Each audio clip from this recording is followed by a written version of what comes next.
Mga lords, magdagdag po tayo. Good afternoon mga ka-live. Ayan po, yung motor po natin medyo malabo pa po yung ilaw. Dadagdagan po natin, pati yung busina ililipat po natin. Ganun po. Yan, yan po ililipat yung busina. Yan po, yan. Mas maganda-ganda po, sa solid yung crown.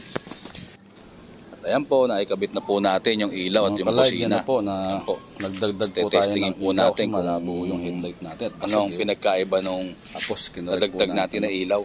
Yung liwanag na maliwanag na siya. Yan, testingin po siya, natin. Hirap napakadilim mo talaga. Start po natin, Yan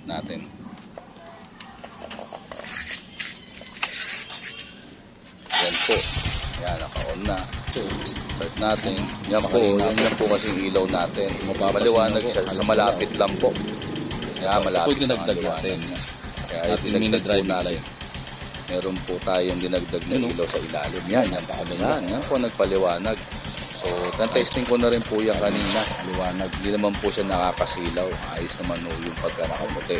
Ngayon, yung pa rin naman dilaw niya, hindi na sinubukan niya. Medyo mataas po. Nagdagan lang po sa tayak po pati hanggang likod niya. Salamat po. Thank you very much po mga lords. Salamat.